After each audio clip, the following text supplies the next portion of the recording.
2월 6일 토요일 새벽예배 본문의 말씀은 에스라 7장 1절로 10절까지 말씀이 되겠습니다.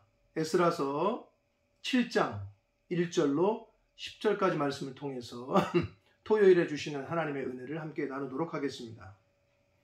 자, 에스라서는 총 10장, 10장으로 되어 있습니다.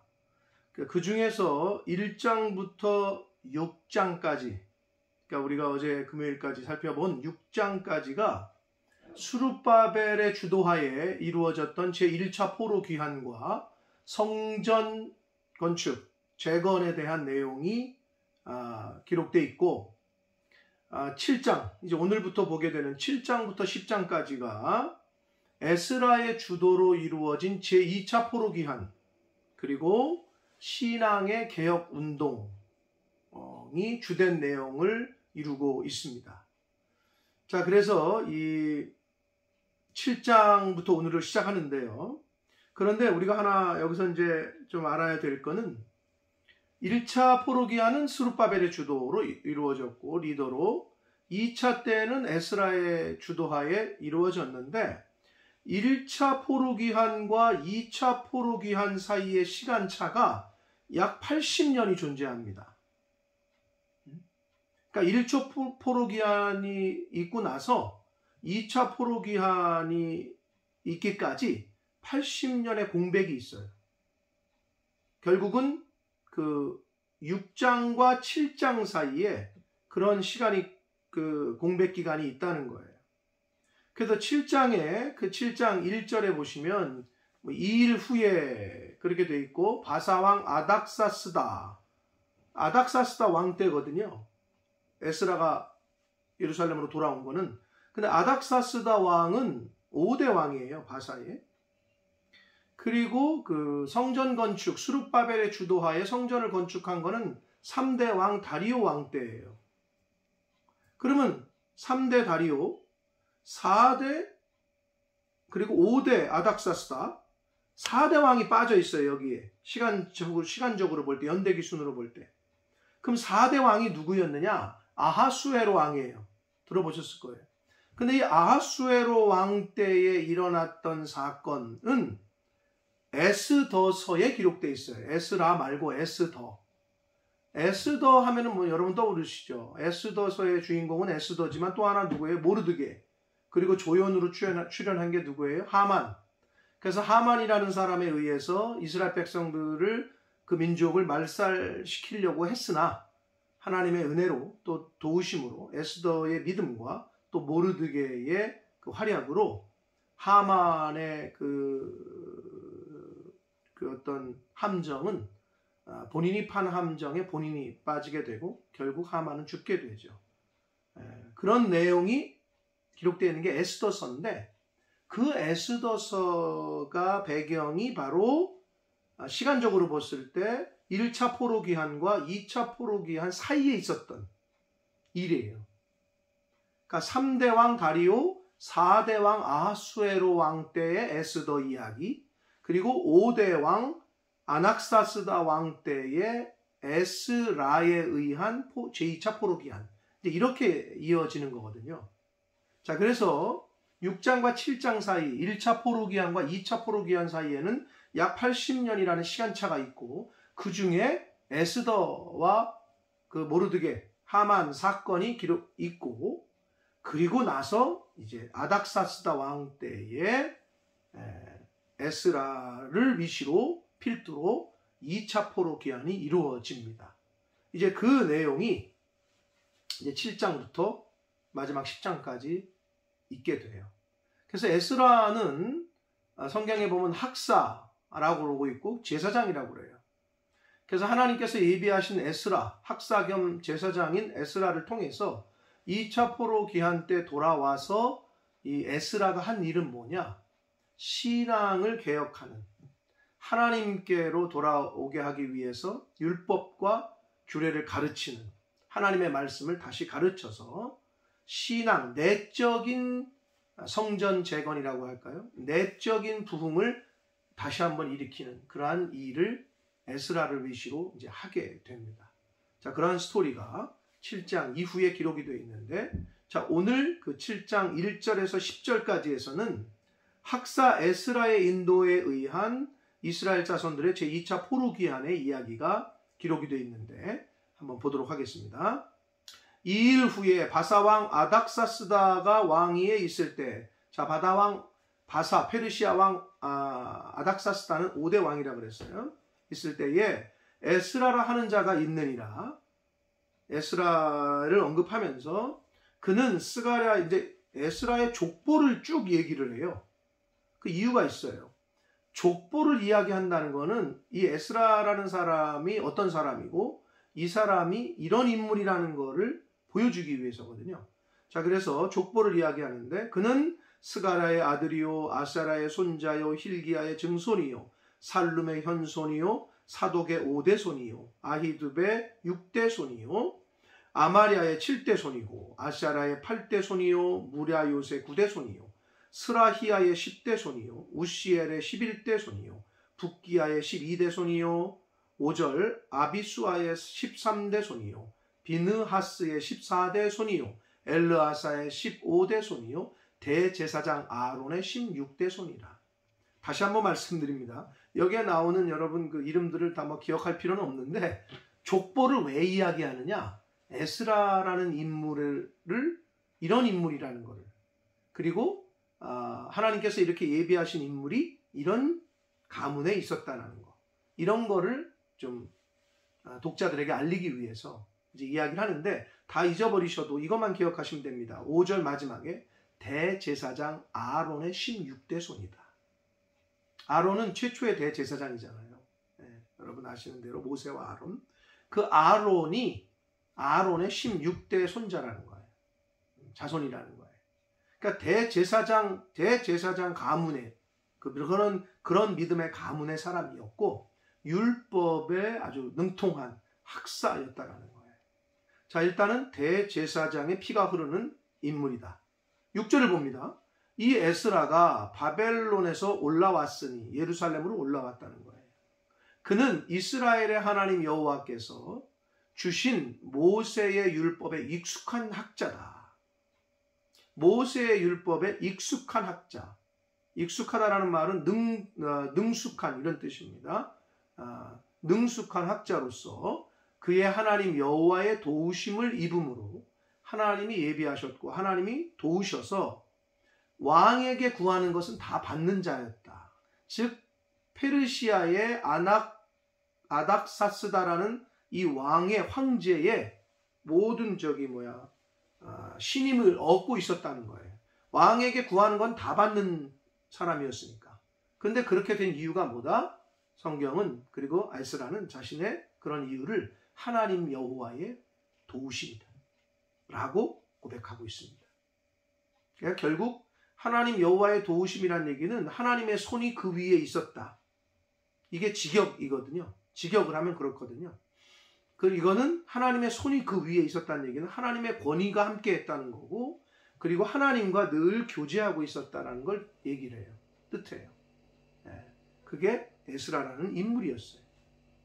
7절을 봅니다. 아닥사스다 왕 제7년에 이스라엘 자손과 제사장들과 레위 사람들과 노래하는 사들과 문지기들과 느디님 사람들 중에, 앞에서도 한번 나왔어요. 느디님 사람들은 레위인들을 돕는 종들이었어요. 그런데 포로기한 때 레위 사람들을 수종 들고 시종 들다 보니 하나님에 대해서 알았을 것이고, 하나님 신앙을, 여호와 신앙을 갖고 있었던 사람들 중에서 같이 예루살렘으로 온 사람들이 있었어요. 그런 느디님 사람들 중에 몇 사람이 예루살렘으로 올라올 때에 8절, 이 에스라가 올라왔다는 거예요. 리더 격으로. 왕의 제7년 5째 달이라. 왕의 제7년 5째 달에 아닥사스다 왕위에 오른 지 7년째 되는 5째 달에 예루살렘으로 왔다는 건데, 9절을 보시면 첫째 달 초하루에, 언제 바벨론에서 출발했냐 하면, 그 바사에서 출발했냐 하면, 첫째 달 초하루란 얘기는 오늘날 태양력으로 말하면, 우리가 쓰는 달력으로는 3, 4월 달이에요. 그때 출발해서 하나님의 선한 손에 도우심을 입어 다섯째 달 초하루, 여기서 말하는 다섯째 달은 우리가 쓰는 달력으로 7, 8월이에요. 그러니까 약 4개월 정도가 걸려서 예루살렘에 도착했다는 거예요. 자, 그런데 여기 보면 바벨론에서 길을 떠났고 그러는데, 이 떠났고라고 번역한 한글 성경의 이 히브리어 원문에 뭐라고 되어 있냐면 예수두라는 뜻이거든요. 이게 단어거든요. 뭐 단어는 중요하지 않지만 여러분 신학을 하실 건 아니면, 그런데 이 말의 뜻이 뭐냐면 기초를 놓다 이런 단어예요. 그리고 창설하다 이런 뜻이 있어요. 그럼 이건 뭐냐면 이스라엘 백성들, 에스라를 위시로 한 이스라엘 백성들이 예루살렘으로 오는 거는, 바벨론을 떠나서 예루살렘으로 오는 건 어떤 의미냐? 영적으로 볼 때 기초를 다시 놓는, 새롭게 시작하는 뜻이 있다는 거예요. 하나님을 향한 그 믿음과 신앙의 기초를 다시 놓으려고, 하나님의 어떤 그 믿음을 다시 시작하기 위해서 거기서 떠나서 예루살렘으로 왔다라는 의미가 담겨져 있는 말이 바로 예수드라는 말입니다. 그래서 떠났다는 거예요. 그곳을 떠나서 우상을 섬기는 그 지역, 하나님이 함께 하시지 않는 그 지역을 떠나서 하나님의 임재가 있는 예루살렘으로, 하나님이 약속하신 그 땅으로 왔다는 거예요. 다시 기초를 놓기 위해서. 그래서 떠났다라는 의미가 담겨져 있는 말이 바로 예수드라는 단어인데, 한글 개역 개정에서는 떠났다라고만 표현을 했습니다. 자, 그런데 하나님의 도우심을 입어서 왔어요. 4개월이 걸렸다고 그러는데, 자, 바사의 수도에서, 페르시아의 수도에서 예루살렘까지는 직선거리로 900km예요. 그러면 일반 장정이 그냥 걸어서 온다면 한 달 정도면 올 수 있는 거리예요. 그런데 사막이 있었어요. 그래서 삥 시리아를 이렇게 돌아서 왔어요. 그러니까 오래 걸렸어요. 4개월. 그런데도 오래 걸린 느낌이 있어요. 왜냐하면 노약자들과 어린아이들과 여자들과 이런 사람들이 같이 왔기 때문에 오래 걸렸어요. 4개월이나 걸렸어요. 기록에 의하면 1754명이 왔어요. 1차 때는 약 5만 명에 가까운 4만 9천 명 정도가 왔는데, 49,897명, 약 5만 명 정도가 왔는데 2차 때는 더 조금 왔어요. 그런데 아무튼 그 인원을 데리고 4개월에 걸쳐서 예루살렘으로 도착했습니다. 에스라가 온 이유는 10절에 나와 있는데, 에스라가 여호와의 율법을 연구하여 준행하며 율례와 규례를 이스라엘에게 가르치기로 결심하였다. 예루살렘에 도착한 에스라가 하나님의 말씀을 가르치기로 결심한 이유가 이제 뒤에 나와요. 자, 1차 포로 귀환해서 그들은 성전을 지었어요. 완공했어요. 자, 그런데 에스라가 와서 보니 80년이라는 시간이 걸려 공백이 있고, 에스라가 와서 보니 그들이 이방 민족들과 막 그냥 섞여서 살고 막 그렇게 결혼하고 하나님을 제대로 섬기지 않고 있었어요. 여전히. 그래서 에스라는 이들의 신앙을, 이들의 정신세계를, 내면을 개혁시켜야 되겠다. 그래서 신앙을 개혁하기 위해서, 내면을 다시 개혁하기 위해서 하나님의 말씀, 하나님의 율법을 잘 연구해서 가르쳐 주기로 결심합니다. 그래서 에스라를 하나님이 2차 때 리더로 세우신 목적이 바로 분명히 그거였던 거죠. 내적인 부흥, 신앙의 개혁을 일으키기 위해서. 자, 그래서 여기서 보면 연구했다라고 되어 있어요. 하나님의 말씀을, 율법을. 이건 조사하다, 찾다 이거예요. 하나님의 말씀을 굉장히 열심히 연구했다는 거죠. 자, 그리고 준행했다 그랬어요. 본인 연구만 한 게 아니라, 머리로만 안 것이 아니라 연구해서 안 것을 그대로 삶 속에서 실천을 했어요. 이게 중요합니다. 실천을 했어요. 그리고 마지막에 본인이 연구했고, 본인이 실행했고, 실천했고, 행했고, 그리고 마지막으로 한 것이 가르쳤다는 거예요. 그럼 이거 우리가 뭘 교훈하느냐?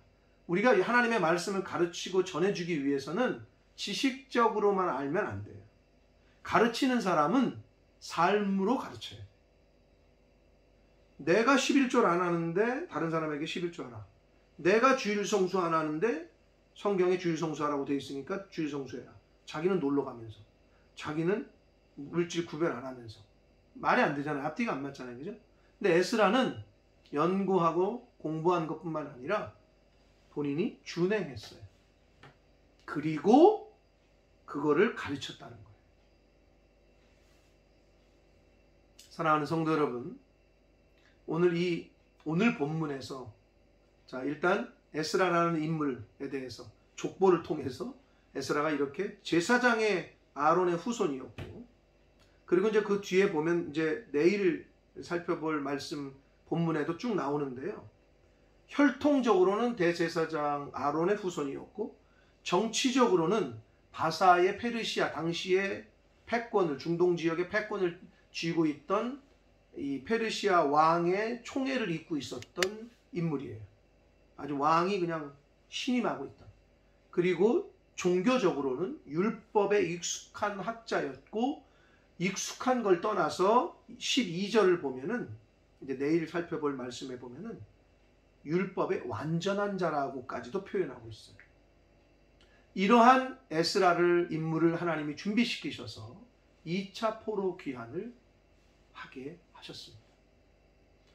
그리고 에스라를 통해서 하나님께서 하셨던 것은 이스라엘 민족들의 내면의 개혁, 신앙의 개혁 운동을 하나님의 말씀을 가르침으로 시작하게 하셨습니다. 사랑하는 성도 여러분, 에스라가 어떻게 가르쳤다고요? 먼저 하나님의 말씀을 공부하고 조사하고 찾고 열심히 공부한 거죠. 읽고 조사하고 찾고, 그리고 두 번째 한 게 뭐다? 자신이 읽은 대로, 자신이 공부한 대로 그 말씀을 행하고 지켰어요. 그리고 나서 가르쳤다고. 결국 우리가 누군가에게 복음을 전해주고 가르치려면 지식적으로도 알아야 되고, 행함으로도 내가 아는 대로 지행, 아는 것과 행함이 일치하는 삶을 살아야, 복음을 삶으로 보여줘야, 신앙을 삶으로 보여줘야, 그래야 다른 사람들이 배우려고 해요. 당연한 거겠죠. 행하진 않고 입으로만 하는 거는 당연히 다른 사람들이 그런 말 하겠죠. 너나 잘 믿어라. 그러므로 하나님을 믿는 저와 여러분은 하나님의 말씀을 잘 듣고 읽고 배우는 데도 힘써야 되고, 배운 대로 그 말씀에 순종하는 삶을 살아내는 것. 그래서 복음은 살아내는 거라고 그러잖아요. 삶으로. 너무 어렵죠. 그럼에도 부단히 끊임없이 노력하고 애쓰는 저와 여러분이 되어서 그 하나님의 말씀을 모르는 이들에게 잘 전해주고 가르쳐주는 그러한 복음의 통로의 삶을 사시는 저와 여러분이 되어야 될 줄 믿습니다. 자, 사랑하는 성도 여러분, 하나님의 은혜 가운데 1차 포로 귀환, 약속하신 대로 70년이 차고 나서 이제 포로 귀환을 시작하게 하셨고, 1차, 2차, 3차, 1차 수룹바벨, 2차 에스라, 3차 때 느헤미야, 이렇게 리더를 세워서 하나님은 하나님의 역사의 그 섭리의 시간표대로 일을 진행하셨습니다. 에스라를 통한 이 2차 포로 귀환을 했고, 그 이후에 신앙개혁 운동을 어떻게 했는지를 이제 이 7장부터 시작하는 말씀 속에서 저와 여러분이 이제 알게 될 겁니다. 특별히 오늘 주신 말씀 가운데 에스라가 예루살렘에 도착하고 나서 여전히 하나님 앞에 불신앙적인 자세로 살아가고 있던 하나님의 백성들에게 말씀을 가르치는데 먼저 한 것이 뭐다? 연구하고, 그리고 뭐다? 행하고, 자신이 스스로 그 말씀에 순종시키고 행하고, 그러한 지행의 모습을, 지행일치의 모습을 통해서 하나님의 말씀을 잘 모르고 또는 아는데도 행하지 않는 이들에게 본이 되고 잘 전하고 가르쳤습니다.